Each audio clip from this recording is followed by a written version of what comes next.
Telecafé presenta Una luz en el sendero.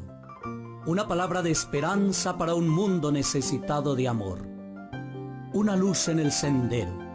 Un cara a cara para vivir e iluminar la oscuridad de la vida de aquellos que amamos. Permíteme orar contigo. Presenta y dirige el Padre Pacho. Muy buenas noches, bienvenidos a nuestro programa Una luz en el sendero. En el año de 1979, un joven saudí de aspecto larguirucho y ascético creó un refugio para luchadores árabes en Peshawar, Pakistán.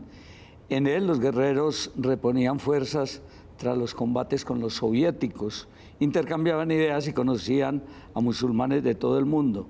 Años más tarde, aquella modesta pensión llamada Al-Qaeda se convertiría en un grupo armado y el joven que la fundó en el terrorista más famoso de la historia, Osama Bin Laden.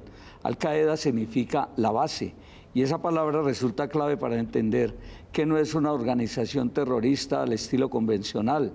Estructurada en células independientes, Al-Qaeda es una hidra con muchas ramas en la que si cortas una, no afectas al resto de su organización. Vincula con las ideas del penislamismo y la guerra santa a nivel mundial a diversos grupos islámicos, como por ejemplo la Yihad Islámica Egipcia, el Jia argelino o el Abu Sayyaf filipino, hasta ahora de actuación más local. Los tentáculos de Al-Qaeda se extienden por todo el planeta. Es un enemigo global e invisible para una guerra que parece difícil de ganar, ya que muchos de los miembros de Al-Qaeda están integrados en la misma cultura occidental, a la vez que profesan un fanatismo que los lleva a autoinmolarse por sus convicciones religiosas. Esta noche nuevamente saludamos a la hermana Gloria Cecilia Narváez, miembro de las Hermanas Franciscanas de María Inmaculada, quien fue retenida durante 4 años y 8 meses por un grupo perteneciente a esta organización terrorista, un programa que hemos querido llamar Una historia de fe y de valentía. Hermana Gloria, muy buenas noches, bienvenida nuevamente a nuestro programa. Muchísimas gracias, Padre, muchas gracias. Cuéntenos algo sobre Malí. Un amigo sacerdote misionero de Yarumal también hizo misión allí y nos contaba algunas de sus experiencias en este país que es mayoría musulmana, como lo decíamos en el programa anterior. Sí, bueno, Malí es un país en el que está situado en África Occidental, pues la mayoría de sus habitantes practican el Islam y también la religión tradicional. Dentro de su cultura, pues como un signo de acogida y un signo valioso es el agua, porque pues es muy escasa y no se la consigue cerca, sino que uno tiene que caminar 7 kilómetros, 8 kilómetros para poderla conseguir, ¿no? Y una calabaza de agua es un signo de acogida para todas las personas extranjeras que lo visitan. La gente, a pesar de todas sus dificultades y sufrimientos, especialmente las mujeres, son llenas de esperanza, ¿no? De alegría. Uno nunca ve a una mujer como desalentada o desanimada o que se vive quejando, ¿no? Siempre con esa gran esperanza, saca adelante a sus hijos, saca adelante su familia, pues se practica la poligamia, ¿no? El hombre tiene muchas mujeres, pero pues hay muchos niños. Malí tenía, pues cuando yo estuve, como 19 millones de habitantes, gran cantidad de niños, pues en su educación también en Malí se habla el francés, aunque también dentro de la cultura en donde nosotros estábamos se habla el bambara y el miñanca, propio de la cultura. Su gente se dedica un poco a la agricultura, el maíz, el sorgo, pero también al pastoreo, ¿no? Al pastoreo de las ovejas, de los cabritos, de los camellos. Es una gente trabajadora, luchadora, pues que no cuenta con grandes, dentro de la población donde nosotros estábamos, pues solo eran nuestro centro de salud, de la congregación, ¿no? Que hacía presencia allá, y también pues donde es muy duro la salud, ¿no? Por eso mucha gente muere, muchos niños, muchas mujeres embarazadas, porque para llegar al hospital siempre la gente tiene que desplazarse en bicicleta o a veces en una carreta de un asno, ¿no? Para poder llegar a un hospital. Entonces es mucho el sufrimiento de la gente, pero pues la iglesia hace presencia, nuestra iglesia Madre Sin Fronteras. Ahí pues estábamos como comunidad religiosa, sirviendo a la gente, estando con la gente, sufriendo, ¿no? Viviendo todos sus duelos, pues de verdad que muchas lágrimas, el ver que una mujer no alcanzaba a llegar al hospital y perdía la vida su bebé, ¿no? Siempre nosotros dentro de ese proyecto de defensa de la vida, pues teníamos ese cuidado para proteger a la mujer, sobre todo en tiempo de embarazo, ¿no? Y acogíamos a los bebecitos de un día de nacidos para poder darles seguridad, para poder cuidarlos, y pues la promoción de la mujer, que era bien, o sea, donde acudían muchísimas mujeres. Nosotros teníamos como 17 centros y en su mayoría eran musulmanas. Teníamos como 700 mujeres que acudían a la alfabetización, a aprender el bordado, la costura en máquina y bueno, todo lo que manualidades y también la economía familiar. Formamos unos graneros de maíz y de sorgo, porque hay un tiempo desde mayo hasta diciembre donde la gente muere de hambre, y con estos graneros se pudo ayudar a muchas familias para que pudieran pasar este tiempo tan difícil. Su territorio en su mayoría es desértico, pues hay mucha diferencia del sur al norte, porque en el sur pues se cultiva la tierra, en cambio el norte es más desértico. Allá pues la ocupación de la población es el pastoreo, ¿no? De los cabritos, de los ovejos, de los camellos, y pues utilizan mucho la piel, ¿no? Para poner en sus casas y poder hacerles porque pues el calor es intenso, entonces ellos se protegen con la piel de animales sus casas, pues también asimismo es escaso el agua. Pues no se la consigue sino en un pozo, ¿no? Que uno tiene que desplazarse, pero pues dentro de este territorio también existe ese signo de acogida. Una de las hermanas que pues quedó ahí en Malí me contaba, ¿no? Que la gente se arrodillaba y le pedía perdón y le decía, perdónanos por lo que ellos le hicieron a tu hermana, ¿no? Porque eso no está dentro de nuestra cultura. Entonces es una cultura de mucha acogida al extranjero y pues llena de esperanza, ¿no? A pesar de sus dificultades que viven y de su suma pobreza. Hermana Gloria, hablemos un poquito del suceso como tal, así un poquito rápidamente para que los televidentes conozcamos algunas cosas. En un primer momento, ese grupo que llegó a retenerla, ustedes no conocían a qué grupo pertenecían o ya tenían claridad, porque usted dentro de lo que cuenta, usted relata que unos días después uno de los jefes le decía a usted que ellos eran de Al-Qaeda, ¿esto es verdad? Sí, pues en el primer momento pues era como las 8 de la noche, nosotros estábamos en comunidad y estábamos cuidando un grupo de niños que tenía una epidemia, ¿no? Contagiosa. Los habíamos separado del orfelinato y estábamos al cuidado de ellos cuando entraron pues 4 hombres fuertemente armados, ¿no? Con metralletas y en sí pues en el momento nosotros no pudimos identificar quién era, ¿no? Ellos dijeron que querían llevar una de nosotras, pues yo le dije llévenme a mí. Cuando ya salimos, pues después de 4 días y 4 noches en una moto, pues con una cadena puesta en el cuello, ¿no? Ya cuando llegamos y nos fuimos alejando, y yo ya iba viendo que ellos me iban conduciendo hacia el desierto del Sahara, hicimos como un par en el camino, ¿no? Para escondernos ahí. Entonces uno de los jefes se acercó y me dijo, ¿sabes quién te tiene entre manos o quién estás en manos de Al-Qaeda, ¿no? Entonces pues yo ya empecé a ver y dije, ay Dios mío. ¿Qué criterio religioso los mueve a ellos para actuar así? Bueno, es más que todo, pues los grupos son extremistas, ¿no? En su religión, y pues ellos habían empezado como, sobre todo desde el norte de Malí, ¿no? Comenzaron a entrarse, y hubo una ocasión, yo creo que como en el 2012 o después del 2012, ellos intentaban tomar el país, ¿no? De Malí, porque ellos en sí buscaban aplicar una ley que se llama, una ley islámica que es la Sharia, ¿no?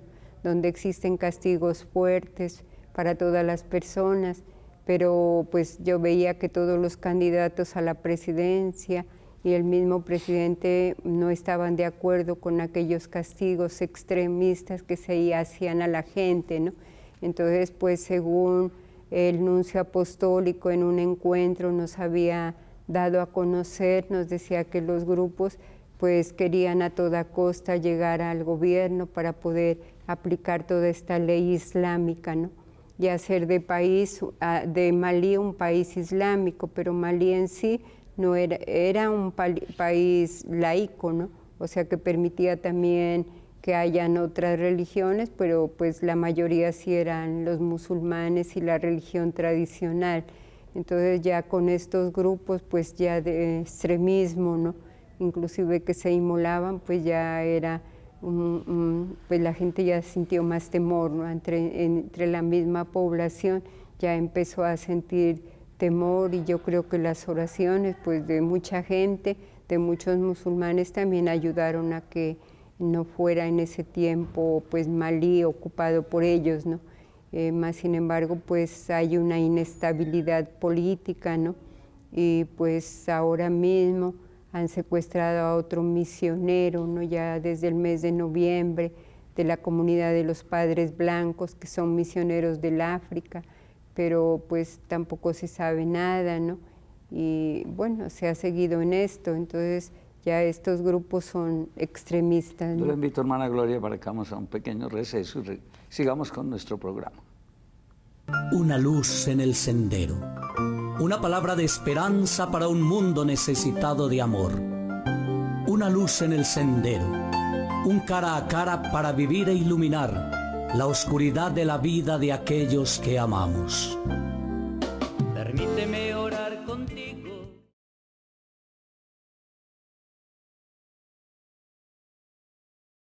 Una luz en el sendero. Una palabra de esperanza para un mundo necesitado de amor. Una luz en el sendero. Un cara a cara para vivir e iluminar la oscuridad de la vida de aquellos que amamos. Permíteme orar contigo. Presenta y dirige el Padre Pacho. Usted cuenta, hermana, que uno de los secuestradores en algún momento le colocó cadenas en los pies, la amarró a un árbol y le dijo, ahí te quedas. Sí. ¿Qué puede hacer una religiosa como usted para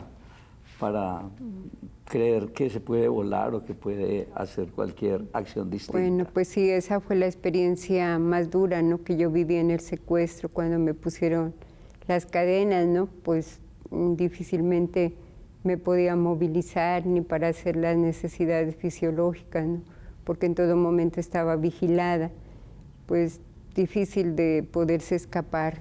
Un momento crítico cuando le amarraron una bomba al cuello y le insistían que se quedara callada. Sí. ¿Qué era eso de quedarse callada? Pues sí, porque como fue en el momento en que salí de la casa, pues sí, nos íbamos por algunos sembrados, ¿no? Por otros caminos, inclusive pasamos un río, como un pequeño riachuelo, entonces también pasamos como por donde había, era como una frontera, donde había policía, entonces ellas me decían, pues te callas, ¿no? No hablas, pues siempre, ¿no? Porque... ¿Por qué tanta insistencia de los captores de recordarle que el Islam es nuestra religión? ¿Y sí. por qué ellos nos tratan a veces como perros? Sí, pues para ellos, pues no, como su profeta es Mahoma y dentro de su religión no consideran a Jesús el Hijo de Dios, entonces pues ellos decían, mira, es que es el Islam la religión, ¿no? Yo pues respeto su religión, ¿no? pero pues yo nunca renunciaría a mi religión, ¿no? Jamás renunciaría a mi fe. Usted cuenta de que no le daban las cosas en la mano, sino que se las arrojaban con cierto desprecio. Y sin embargo usted se mantenía serena, respetuosa con aquellos grupos. ¿Eso era un testimonio para ellos? Pues sí, porque pues bueno, en sí dentro de la cultura pues la mujer no vale nada, ¿no? Y peor yo siendo religiosa, entonces todo me lo tiraban, ¿no? A veces decían perro de iglesia, ¿no?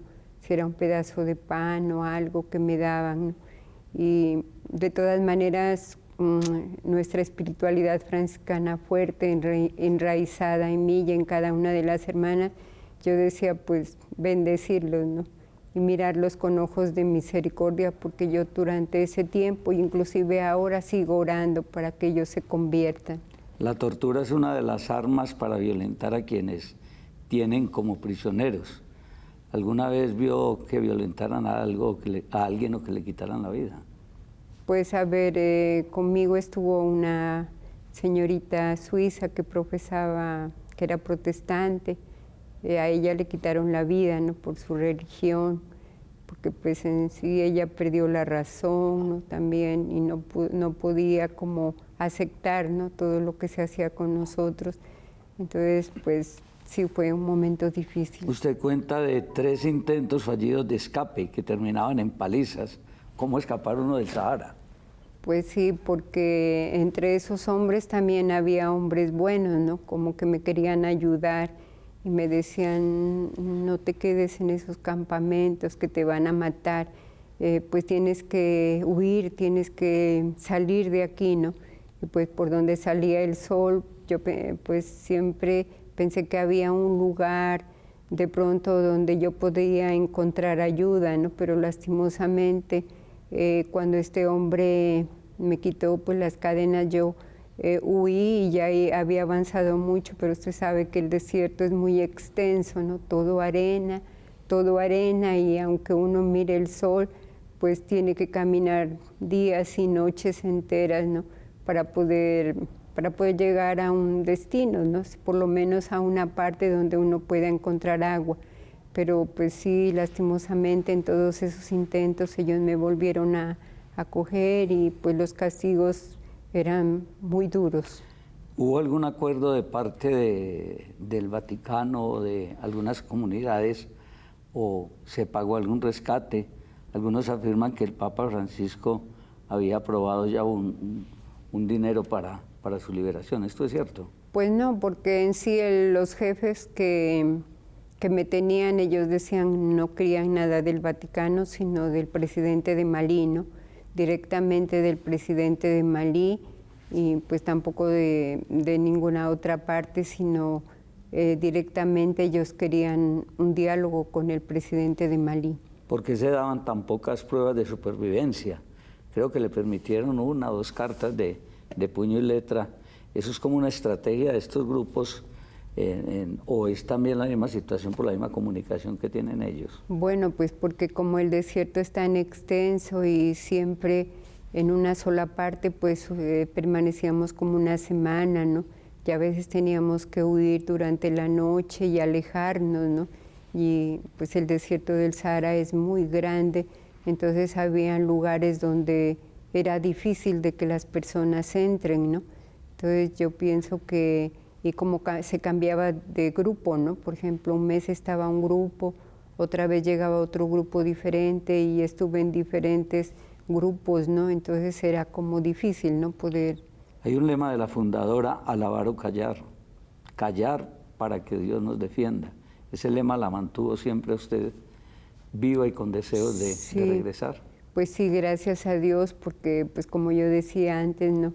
Callar era desarmar la guerra, porque en el contexto en el que yo estaba viviendo, pues la mujer si en sí dentro de la cultura no tiene derecho a hablar, ¿no? Peor yo siendo religiosa y pues en ningún momento yo hablaba, ¿no? Si me escupían yo callaba, si me pegaban yo callaba, si me insultaban, porque de verdad las palabras eran muy groseras y pues yo decía, bueno, vienen de manos armadas, ¿no? porque pues para que me insulten de esa manera día y noche, pues siempre fue duro, pero más sin embargo para mí, como nuestra madre fundadora decía, callar, alabar o callar para que Dios nos defienda, y callar era desarmar la guerra. Víctor Frank estuvo también viviendo esa situación, un escritor, psicoterapeuta, que él también vivió en los campos de concentración, y él decía que para uno alcanzar algún día la libertad necesita tener un motivo, una razón. ¿Usted qué razón tenía allí para querer nuevamente regresar a la libertad? Bueno, pues muchas razones, ¿no? El poder encontrarme nuevamente con las hermanas de la congregación, con mi familia, ¿no? Mi madre pues estaba muy anciana, continuar la misión, ¿no? El servicio misionero pues me impulsaba, porque yo pensaba en la misión que nosotros como comunidad estábamos haciendo ahí, los niños, las mujeres, ¿no? Y de eso pues yo decía pues, ¿no? Como luchar por sobrevivir, ¿no? Pero tener como esa paciencia, porque Dios tiene su tiempo perfecto, ¿no? Y ser humilde, pedirle con mucha fe al Señor que pues se den las cosas. Para Él nada era imposible, y que yo pueda continuar y volver a mi patria, volver a donde el Señor quiera, pues, y eso el Señor ha hecho cosas grandes por mí, pues, y ahora puedo continuar mi servicio misionero. Ya terminando, hermana Gloria, ¿usted a quién le agradece hoy de ser una mujer libre? Y como decimos nosotros los creyentes católicos, la verdadera libertad de los hijos de Dios. Sí, a Dios infinitamente le agradezco, pues, porque de verdad Él hizo obras grandes por mí, su nombre es santo. A María Santísima, que siempre me cobijó con su manto, a cada hermana de la congregación, a cada formanda, por acompañarme con sus oraciones, y a cada persona que me conocía y me desconocía, a la Iglesia Universal, ¿no? Porque en todas partes la oración fue grande. Sí. Hermana Gloria, Dios la bendiga, muchas gracias por gracias, Padre. Acompañarnos. Muy amable. Bienvenida al Eje Cafetero, y esta es su casa. Ya, gracias, Padre, muy amable, ¿no? A muy ustedes amable. agradecerles que nos hayan acompañado en estos dos programas, agradecerle a la hermana Gloria Cecilia por este testimonio que nos ha dado en estos dos últimos programas. Invitarlos a ustedes mañana por este mismo canal a las 7 de la mañana con la Santa Misa. Una feliz noche para todos. Una luz en el sendero. Una palabra de esperanza para un mundo necesitado de amor. Una luz en el sendero. Un cara a cara para vivir e iluminar la oscuridad de la vida de aquellos que amamos. Permíteme orar contigo.